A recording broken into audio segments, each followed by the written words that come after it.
Arrancou hoje na cadeia de máxima segurança BO o julgamento do maior escândalo financeiro da história de Moçambique. Questões prévias dominaram o início da sessão de audição dos 19 arguidos indiciados no caso das dívidas não declaradas. A defesa dos arguidos pretendiam que fosse concedida a liberdade condicional aos funcionários do CISE e demais arguidos que alegadamente terem, nesta altura, expirado o prazo de prisão preventiva.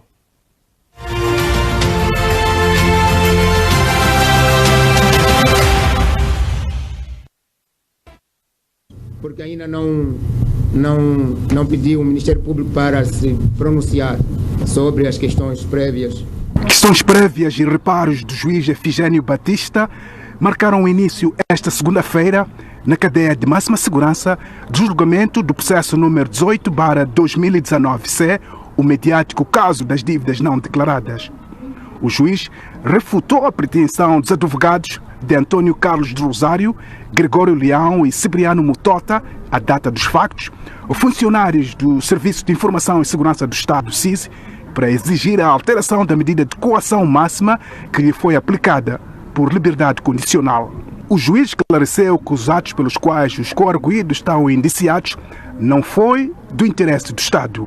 Não são públicas as audiências de julgamento dos membros do SISE por fatos relacionados com o serviço. Número 7. Com vista a salvaguardar os interesses do Estado, os membros indiciados ou acusados da prática do crime, nos termos do número 6, ou seja, os membros indiciados e acusados da prática do crime praticados por interesses do Estado respondem à liberdade provisória independentemente da modula penal aplicável, devendo ser-lhe aplicado, devendo ser-lhes fixado o termo de identidade de residência. A questão que se coloca aqui é a seguinte: os crimes de que os réus estão a ser acusados, o Sr. Antônio Carlos de Rosário, o Sr. Gregório Leão, o Sr. Cipriano Cecínio Mutota, tem a ver com a sua prática no exercício, ou seja, tem a ver com a sua prática no exercício de funções para o interesse do Estado. Quando alguém é acusado de um crime e pronunciado por um crime de peculato,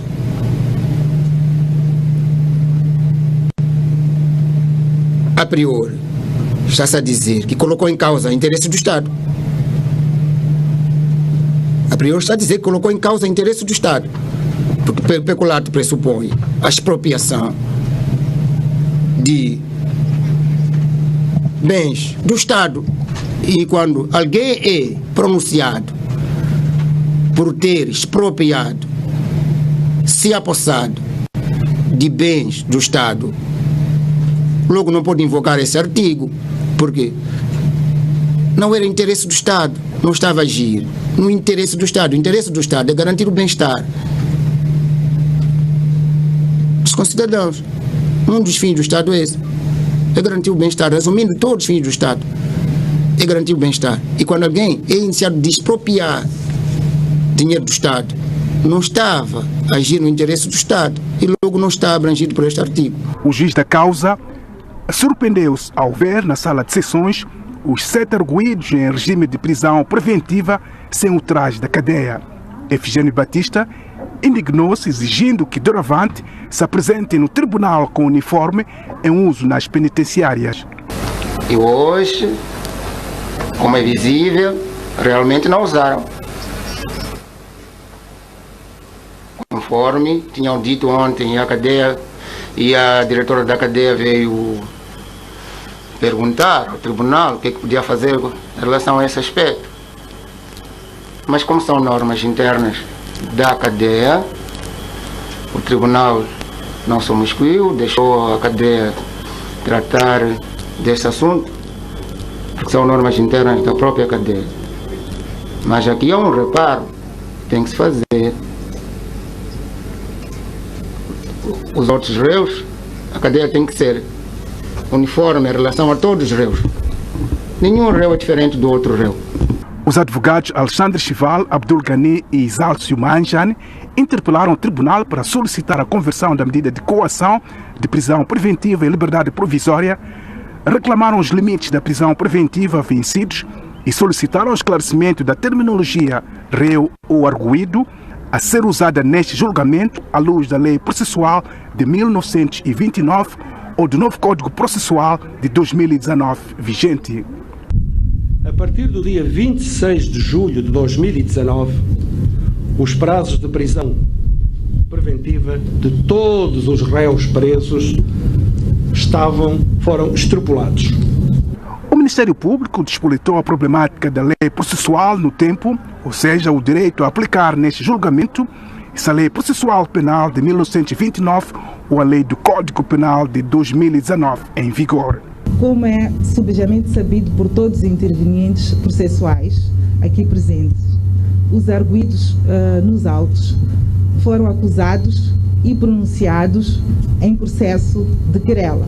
Portanto, na vigência e no âmbito do Código de Processo Penal de 1929. No entanto, o despacho de marcação do presente julgamento foi fundamentado com base nas normas do Código de Processo Penal, aprovado pela Lei 25/2019, de 26 de dezembro, com enfoque para as normas de processo comum.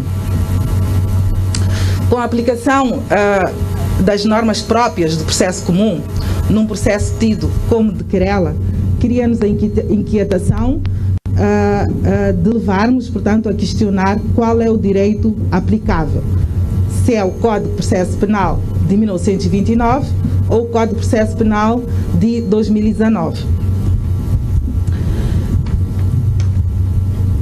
A questão tem essa relevância na medida em que o novo Código de Processo Penal determina no artigo 3, número 1, que as normas constantes do presente Código são de aplicação imediata, incluindo processos pendentes, salvos nos casos em que possa resultar a agravação da situação processual do arguido ou suspeito em processo iniciado na vigência da lei anterior.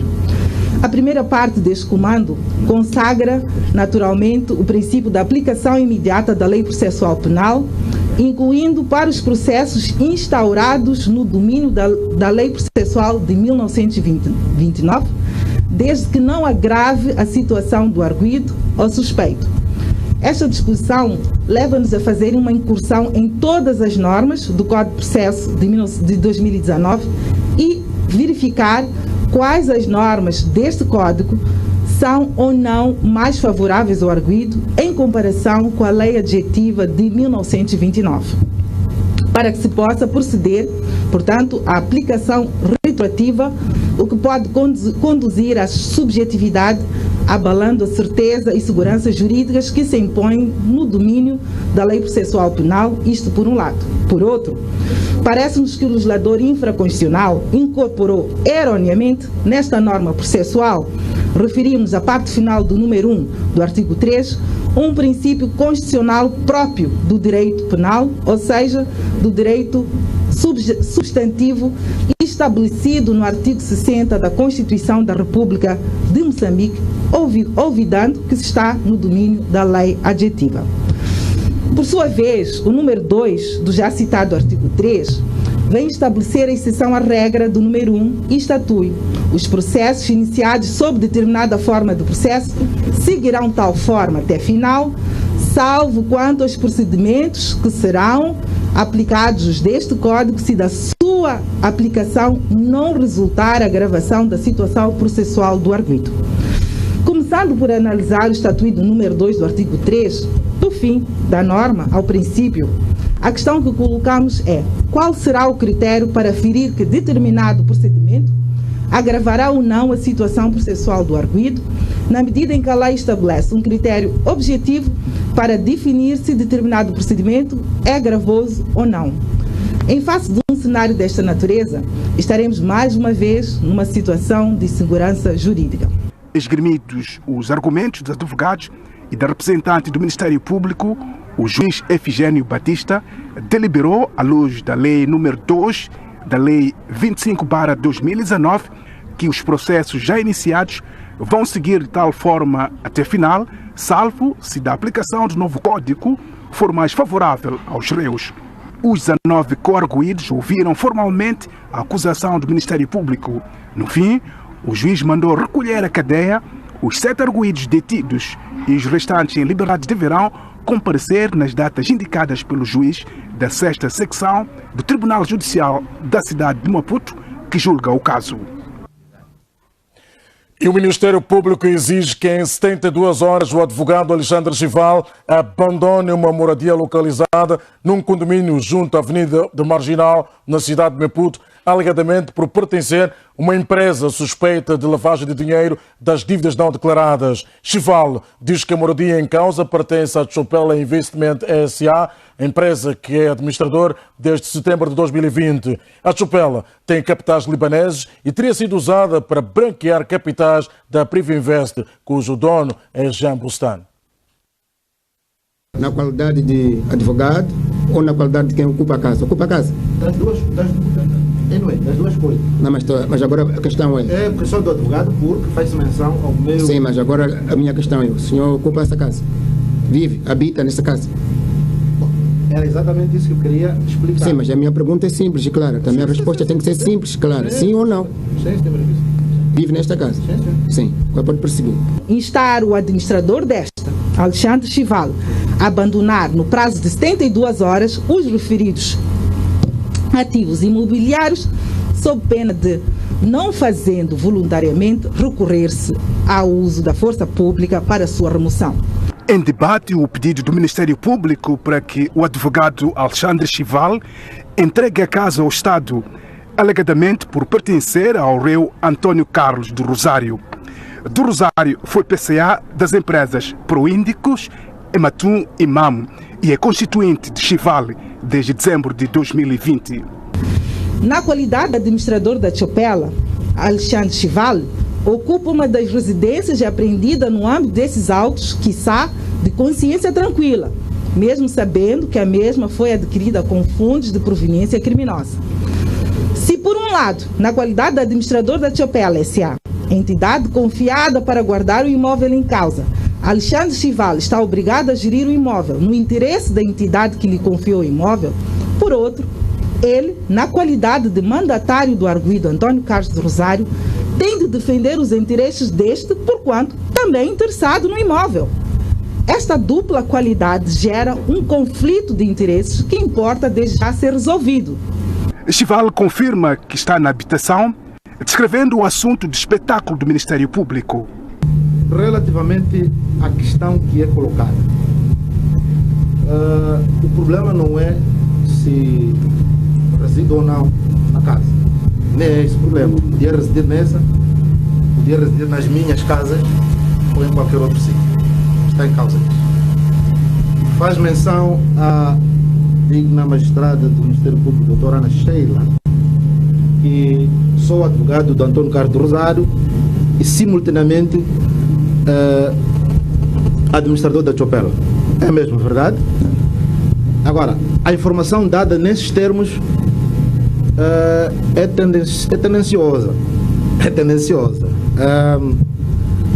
É preciso dizer-se que a Chopela é uma sociedade anônima, e eu não tenho problema em dizer isso, que é maioritariamente participada, se não totalmente, uma questão que pode-se ver, pela Infrastructure Resources and Service, uma empresa registrada no Líbano.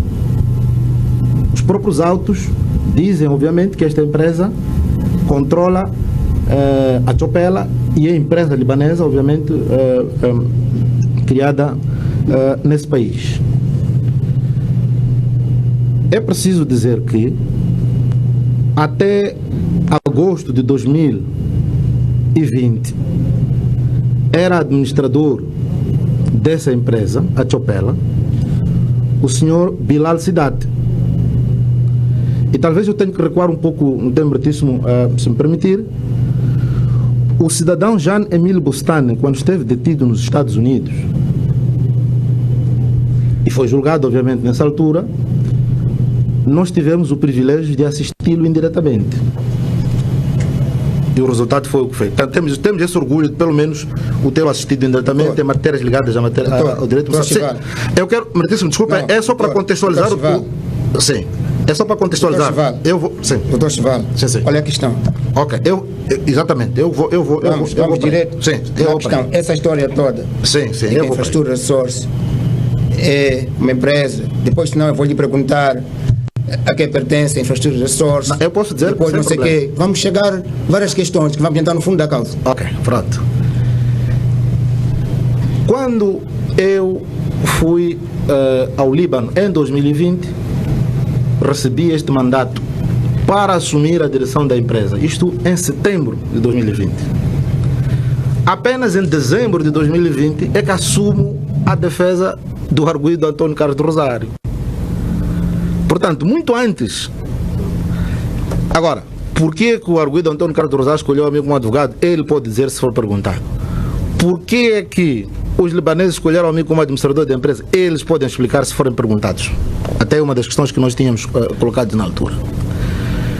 E como administrador da Chopela, e aproveito de dizer que até ontem voltei do Líbano justamente ia tratar desses assuntos e outros ligados a esta empresa e outras que me foram obviamente confiadas.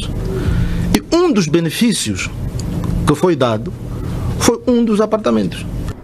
A Ordem dos Advogados, a auxiliar o Ministério Público neste processo, entende que qualquer decisão deve ter em conta a prova material. Relativamente ao imóvel que foi vendido depois de apreendido, a questão que se nos coloca é se a apreensão foi registrada junto da conservatória competente. Se tiver sido registrada alguma coisa ou a venda não tem qualquer validade ou há qualquer irregularidade. Sem termos acesso a esses documentos, fica difícil fazer um pronunciamento com propriedade. O tribunal vai pronunciar sobre o pedido do Ministério Público e serão notificados da decisão todos os suspeitos processuais. E o Ministério Público exige uma punição com uma pena exemplar aos 19 arguidos implicados no caso das dívidas não declaradas. Segundo a procuradora Ana Sheila Marringula, os arguidos agiram em comunhão de esforços e intentos, colocando os interesses individuais acima do superior interesse do Estado, lesando desta forma o país em cerca de 2 bilhões e 700 milhões de dólares norte-americanos. Segundo o despacho da acusação do Ministério Público, os 19 arguidos agiram deliberada, livre e conscientemente determinados com propósito de converter, ocultar e dissimular a proveniência criminosa do dinheiro. A acusação refere ainda que os arguidos agiram em comunhão de esforços e intentos, colocando os interesses individuais acima do superior interesse do Estado. No caso de Gregório Leão, Antônio do Rosário, Cipriano Mutota, Teófilo Nhangumela, Ndambi Kebuza e Bruno Tandani Langa, ao criarem direta e indiretamente condições para a contratação das dívidas não declaradas pelas empresas Ematum, Proíndico e IMAM, desrespeitando os critérios e limites legais, corroeram a credibilidade do Estado, prejudicando a economia nacional. Ao apossar-se dos fundos remetidos pelo Banco Credit Suisse à Privivest Shipbuilding, resultantes do contrato de empréstimo contraído pela Proindes com garantia do Estado junto daquela instituição bancária para a implementação do contrato de fornecimento celebrado entre a Privivest e a Proíndico, não obstante conhecer as funções públicas exercidas pelos arguidos. Segundo o Ministério Público, todos os arguidos, ao receber dinheiro do grupo Privinvest, integrando as suas esferas patrimoniais, pretendiam dilapidar o património do Estado. Ao acordar com Jean Bostan, desencaminhar além do valor do suborno, outra parte do valor inerente ao contrato de fornecimento, celebrado com a Proíndicos, transferindo assim 13 milhões de dólares do grupo Privivest para a empresa Proíndicos e a partir daqui ser usado em proveito próprio dos dirigentes da empresa sob diversos pretextos, tais como salários elevados acima dos parâmetros médios, viaturas de luxo e subsídios.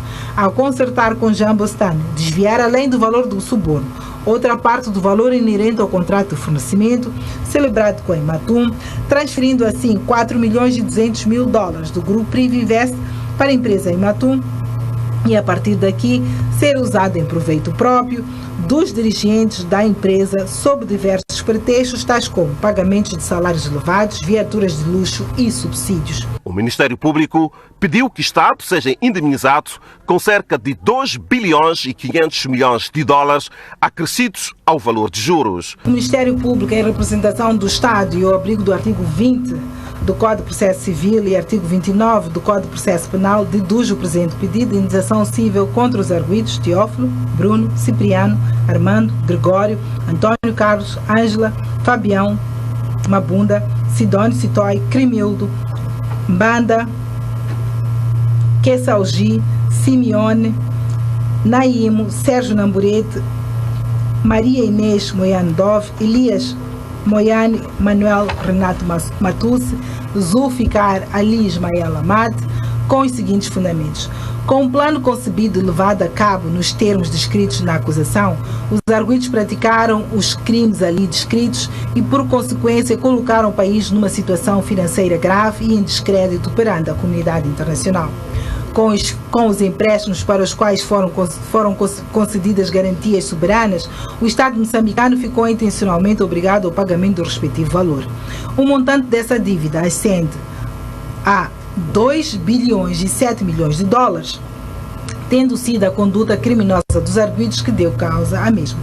Com os estudos de viabilidade apresentados para a implementação do projeto de proteção da zona econômica exclusiva através das empresas Proinchi e Matuimam, foi criada a expectativa que estas iam gerar receitas elevadas. Com efeito, o estudo de viabilidade concebido pelos arguidos apontava para a geração de receitas operacionais da Proíndico estimadas em 607,8 milhões de dólares americanos até dezembro de 2016, o que, após custos operacionais de 29,5 bilhões de dólares americanos, deixaria um fluxo de caixa disponível para o serviço da dívida de 556,2 milhões de dólares americanos. O Ministério Público, ao abrigo do estipulado no artigo 486 do Código Civil, pede a indenização dos demandados no pagamento solidário a título de indenização civil ao Estado moçambicano num montante de 2 bilhões 902 milhões e 500 mil dólares americanos, a que deve acrescer o valor dos juros calculados à taxa legal desde a prática dos fatos até a execução de sentença. Prova toda que se indica no despacho da acusação. O julgamento de caso das dívidas não declaradas iniciou esta segunda-feira na cadeia de máxima segurança, vulgo BO. E o Centro de Investigação de Jornalismo está satisfeito com a abertura do tribunal à imprensa, permitindo o acesso à sala de julgamento. Já os advogados de defesa de alguns arguidos indiciados no caso das dívidas querem que a verdade material não seja esclarecida. O estabelecimento penitenciário especial de máxima segurança da Machava, vulgo BO, com uma segurança mais apertada.